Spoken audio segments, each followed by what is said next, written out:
this is day 2 of our Kentucky hunt. We had scouted day 1 and 2 pretty much all day. We were both just wore slap out from walking. We wasn't even going to hunt this afternoon, but then Mike Minton said, why don't you just go out there behind the house and hunt my place? All you got to do is walk out the door and go. So we took him up on the invitation, and I just took off out behind his house and found me a little old acorn flat.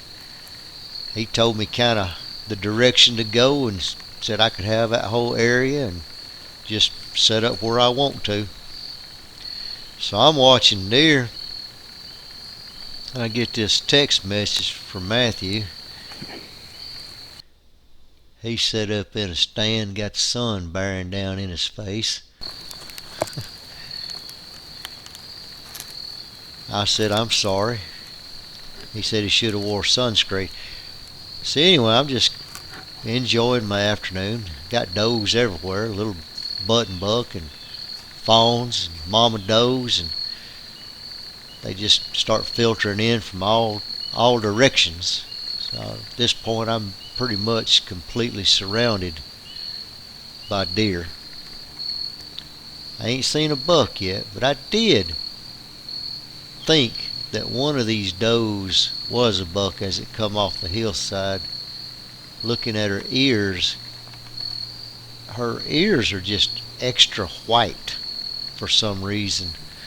Got a lot more white on it than any other deer's ears should have, and from a distance it looked like a spike coming down the hill. That sun hit them ears just right, boy. See the white tips on these ears? That'll fool you. From a distance it looked like a big old spike coming down the hill.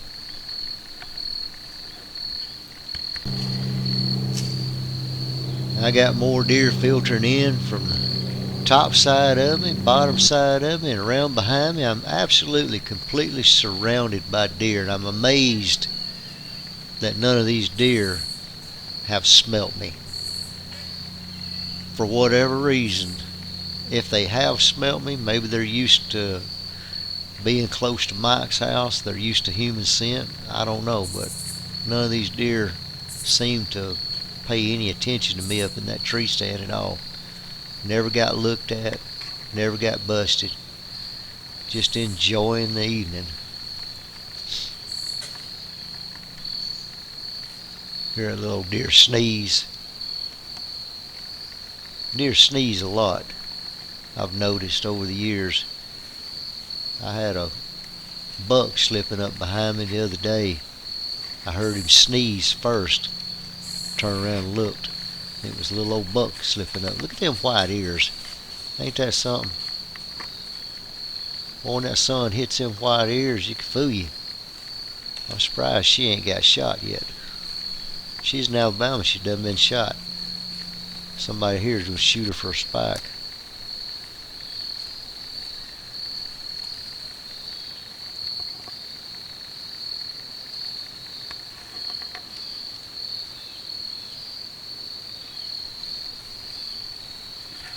I tell you, I don't ever get tired of this. I enjoy watching deer just kick back. You learn so much by just observing deer and paying close attention to what they do, their body language, how they act. I mean, they will let you know when another deer is coming in. You don't have to worry about looking around. They'll look for you. They'll pretty much tattletale on themselves. That and the gray squirrels. Oh, got another text from Matthew. Just shot a big 8. All right. Now this video here, I did with my cell phone. Listen to this deer crunching acorns.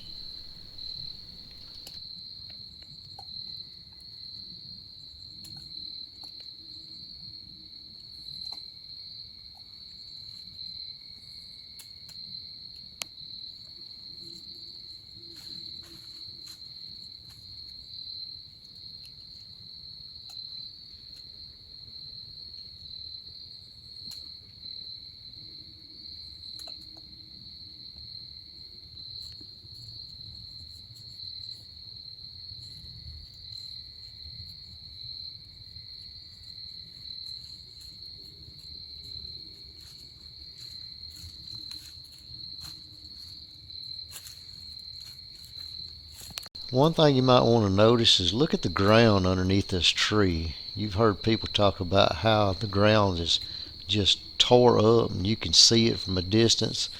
That's true early season, but right now these leaves have fell so much in the past week that it has absolutely covered up just about any and all deer signs, so you got to look a little bit closer to find these trees.